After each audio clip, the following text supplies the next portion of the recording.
Qu'un Algérien ne doit pouvoir, sur le sol français, insulter, menacer nos concitoyens, menacer notre pays. La tension semble maximale entre les deux pays. C'est la trace d'une action, à tout le moins, encouragée, peut-être de loin, par l'État algérien. Après avoir été fustigé par le gouvernement français ces derniers jours, le ministre algérien des Affaires étrangères réplique dans un communiqué.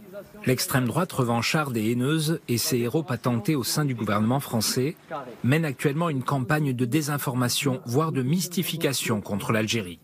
En réalité, le point de non-retour semble atteint depuis le 30 juillet dernier.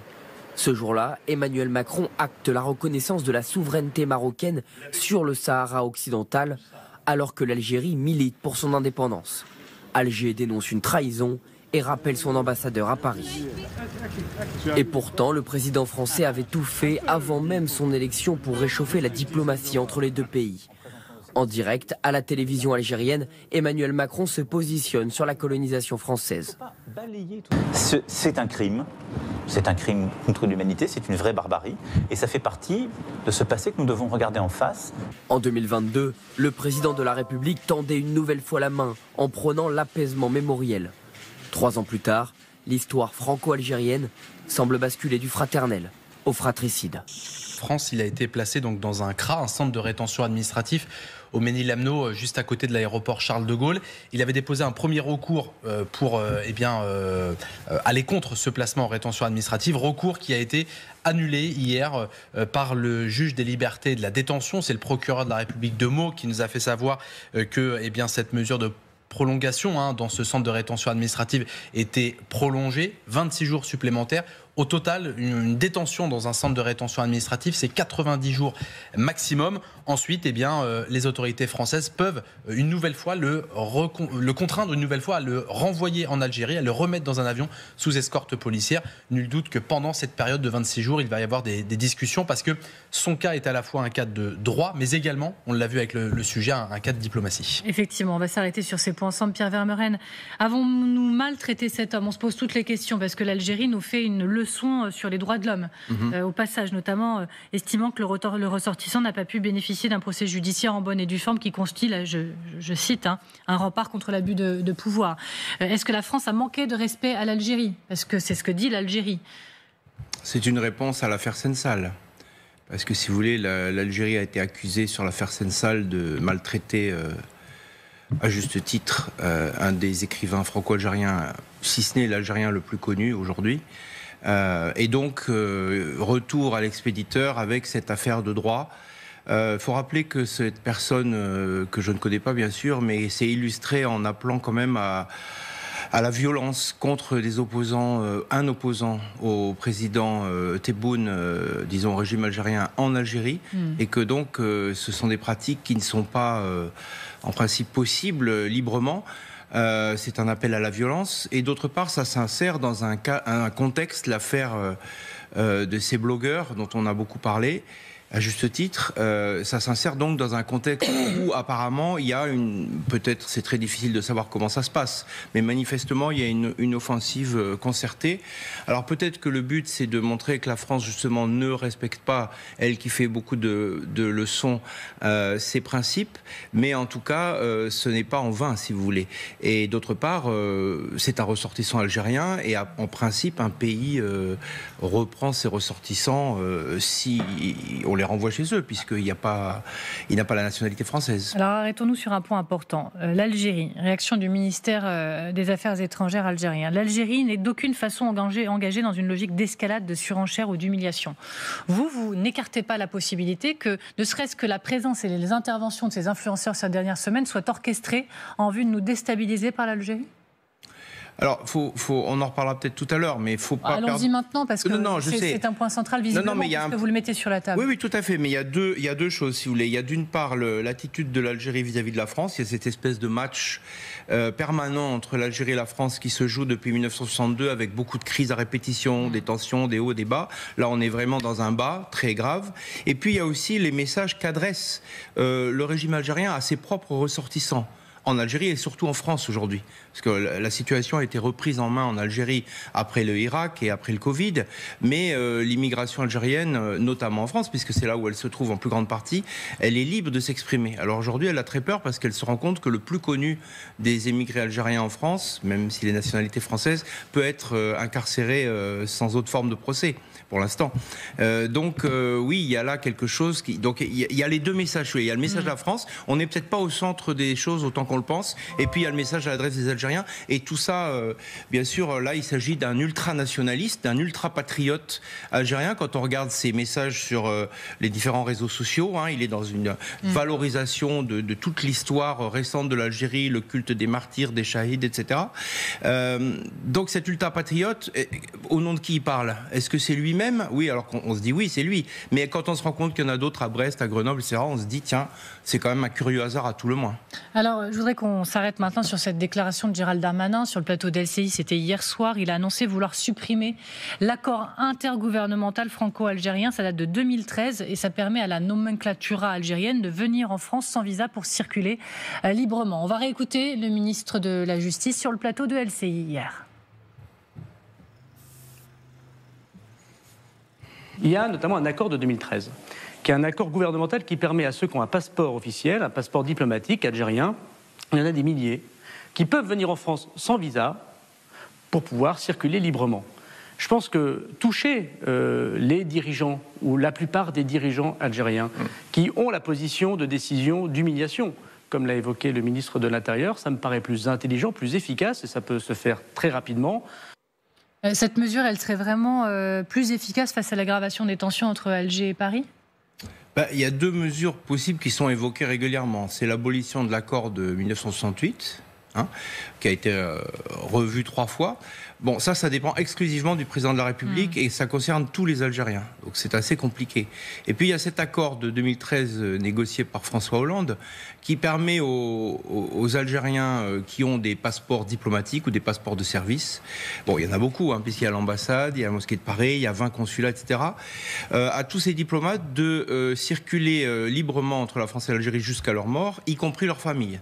Donc il y a toute une partie finalement de cette population, c'est peut-être pas un nombre très important, mais en tout cas c'est des gens importants qui peuvent circuler en dehors de tout visa et de toutes les contraintes qui s'appliquent à la population algérienne en général et à tous les détenteurs de passeports qui ne sont pas Schengen, voilà, et pour lesquels il faut un visa. Donc là, il y a effectivement quelque chose qui dépend pour le coup des ministres, soit le ministre de l'Intérieur, soit le ministre de la Justice, puisque c'est lui qui en parle, et qui est une mesure d'ordre réglementaire, je crois, mais en tout cas qui ne nécessite pas une machinerie aussi importante qu'un traité international. Alors on va revenir sur l'accord de 68 également, qui est dans le viseur de pas mal pour essayer de faire face à cette tension entre les deux pays. Mais d'abord peut-être, est-ce que vous voulez vous arrêter sur cette déclaration de Gérald Darmanin, cette intransigeance affichée par le gouvernement sur le sujet? Je pense qu'il faut faire très attention aux signes qu'on envoie ces temps-ci et ne pas oublier Boualem Sansal, dont vous parliez tout à l'heure, qui a 75 ans, qui est, de ce qu'on sait et de ce que c'est son avocat, Françoise Imray, dans une situation de santé compliquée. Ça doit être au cœur, je pense, de tous les messages que l'on envoie pour le moment. Est-ce qu'il ne faut pas, vous l'avez dit, les problèmes entre la France et l'Algérie sont récurrents, on est ces temps-ci dans une période très basse, est-ce qu'il ne faut pas ajourner notre crispation et essayer de convaincre l'ensemble de nos partenaires européens de réclamer la libération de Boualem Sansal, qui ne peut que pâtir de ce qui se passe actuellement, qui ne peut que devenir un symbole pour le président algérien. On l'a entendu dans son discours au Parlement en fin d'année dernière, il me semble que c'était en décembre ou en fin novembre dernier, qui a très clairement dit 3 mots sur Boualem Sansal et une diatribe contre la France, sur le passé colonial de la France et sur la question du Sahara occidental. Est-ce qu'il ne faut pas garder tout ça pendant un temps pour la sécurité de Boualem Sansal, qui doit être notre préoccupation principale? Alors, dans un monde idéal, évidemment, vous avez tout à fait raison. Le problème, c'est que, quoi qu'en disent les autorités algériennes, parce que vous avez vu tout à l'heure le petit reportage qu'il y a eu, disait qu'elles attaquaient l'extrême droite en France et ses différents représentants étaient à l'offensive contre l'Algérie. Mais le discours dont vous parlez du président algérien, il a été d'une violence inédite. Terrible. Inédite, parce que jamais Bouteflika lui-même n'avait parlé de génocide, il avait parlé de génocide culturel. Là, il a repris la thématique, président Tebboune, du président turc, qui parle de génocide avec des millions de morts en Algérie. Donc, et puis, il y a tout ce qui va à l'encontre. Il l'a fait à dessein. Absolument. Il sait parfaitement ce qu'il dit. C'est parfaitement ce qu'il dit et ce qu'il fait, ce que ça provoque. Et il y a tout ce qui est, toutes les attaques directes contre, notamment le président Macron, dans la presse algérienne, j'allais dire autorisée, mais il n'y a que de la presse autorisée. Donc là, quand même, si vous voulez, il y a une agression. Il y a une forme d'agression. Alors, on peut mettre sous le manteau l'affaire des influenceurs, etc. Encore que ça concerne directement la sécurité intérieure de la France, quand il y a des appels au soulèvement, etc. Mais j'avoue que c'est compliqué, vous voyez. Donc, nous ne sommes pas acteurs, mais nous regardons les politiques se répondre dans ce match terrible, parce que c'est une crise diplomatique très profonde. Il n'y a plus d'ambassadeur d'Algérie en France depuis cet été. Donc, c'est très compliqué, effectivement, d'être serein, de négocier. Mais de demander à l'Europe de s'en emparer. Voilà.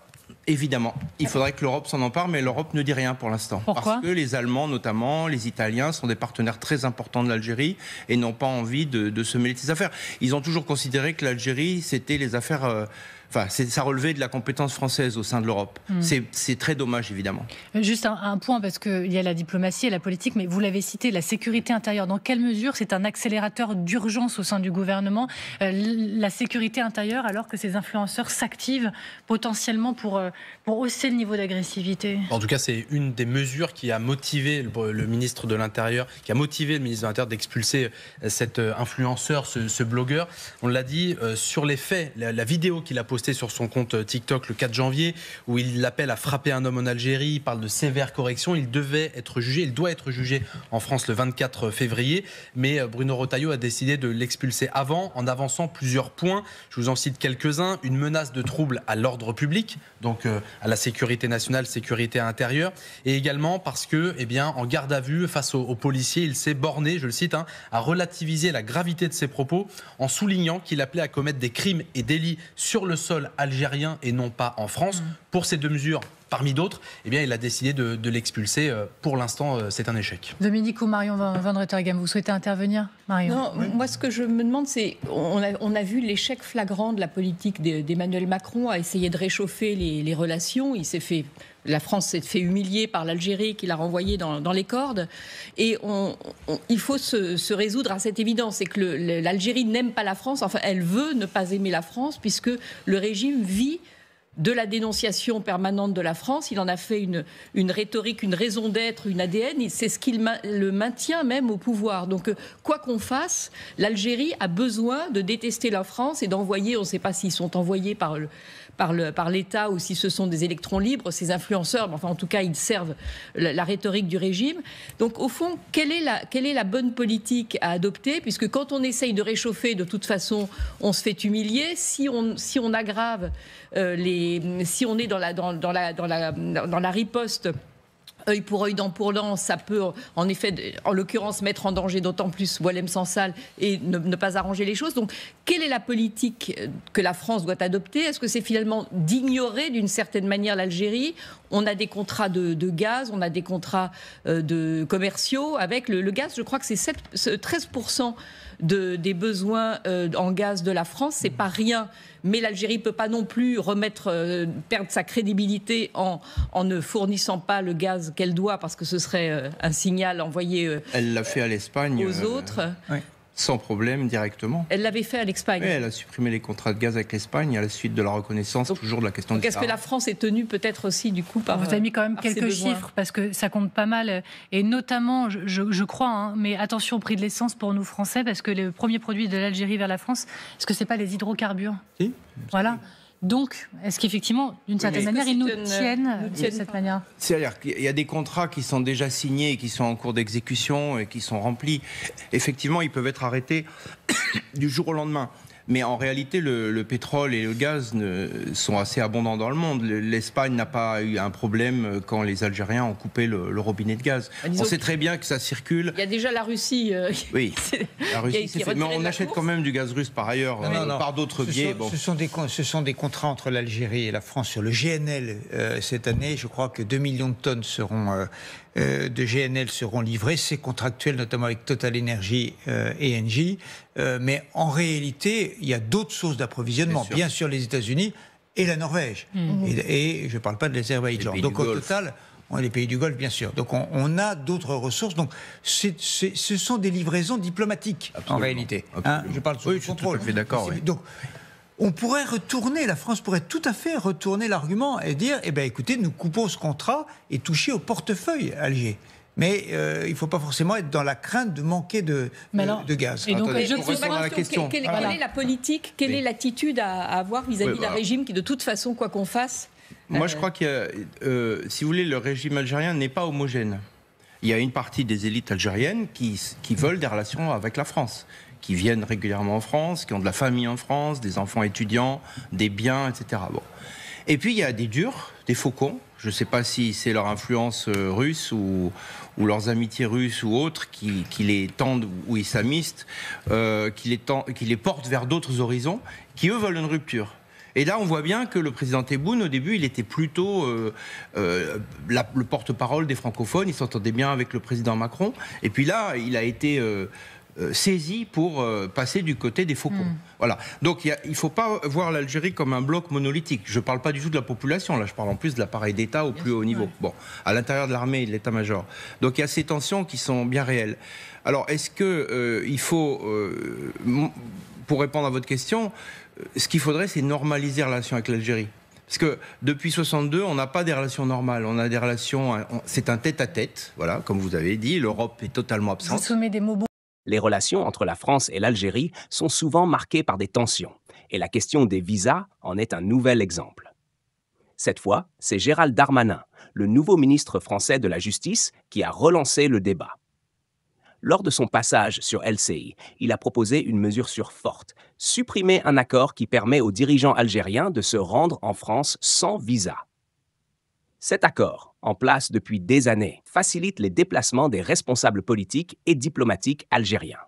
Mais pour Gérald Darmanin, il est temps de revoir cette exception, notamment pour ceux qui l'accusent d'avoir une position de décision d'humiliation envers la France. Cette déclaration intervient dans un contexte déjà tendu entre les deux pays, sur fond de désaccords politiques, historiques et sociaux. En effet, les relations franco-algériennes sont souvent complexes, nourries par le passé colonial, la guerre d'indépendance de l'Algérie et les attentes des diasporas algériennes vivant en France. Cette proposition de Gérald Darmanin soulève plusieurs enjeux. D'abord, elle traduit une volonté politique de réaffirmer l'autorité de la France face à ce qu'il perçoit comme un manque de respect ou de coopération de la part des autorités algériennes. La crise des visas n'est pas nouvelle. En 2021, la France avait déjà réduit le nombre de visas accordés à des ressortissants algériens, marocains et tunisiens, en raison de la réticence de ces pays à reprendre leurs ressortissants en situation irrégulière. Cette décision avait provoqué une vague d'indignation en Algérie et des accusations de traitement discriminatoire. Cette fois-ci, en ciblant directement les dirigeants algériens, Gérald Darmanin adopte une approche encore plus ciblée et symbolique. Ensuite, cette proposition reflète aussi les pressions politiques internes en France. La gestion de l'immigration et des relations internationales est un sujet très sensible, notamment avec la montée des discours nationalistes et sécuritaires. En adoptant une position ferme, le gouvernement cherche peut-être à répondre aux attentes d'une partie de l'électorat, qui réclame des mesures plus strictes pour contrôler les frontières et réguler les flux migratoires. Cependant, cette posture ferme risque de compliquer davantage les relations diplomatiques entre Paris et Alger. Pour l'Algérie, cette mesure peut être perçue comme une atteinte à sa souveraineté et un manque de respect. De telles décisions risquent d'alimenter les tensions existantes et de freiner les collaborations sur des dossiers communs, comme la lutte contre le terrorisme ou la gestion des flux migratoires. La proposition de Gérald Darmanin soulève également des questions pratiques. Supprimer cet accord pour les dirigeants algériens aurait des répercussions directes sur les relations bilatérales. Les échanges diplomatiques pourraient devenir plus difficiles, et cela pourrait inciter l'Algérie à prendre des mesures de rétorsion. Par exemple, l'Algérie pourrait restreindre l'accès des responsables français à son territoire ou limiter les coopérations dans certains domaines stratégiques. De plus, une telle décision pourrait être mal perçue par la diaspora algérienne en France, qui joue un rôle important dans les liens entre les deux pays. Les relations entre les deux gouvernements sont certes importantes, mais les relations humaines et sociales entre les citoyens des deux pays le sont tout autant. En conclusion, la proposition de Gérald Darmanin de revoir l'accord sur les visas pour les dirigeants algériens illustre les tensions persistantes entre la France et l'Algérie. Elle reflète une volonté politique de fermeté, mais elle comporte des risques pour les relations bilatérales. Si cette mesure venait à être mise en place, elle pourrait avoir des conséquences significatives, tant sur le plan diplomatique que sur celui des relations humaines.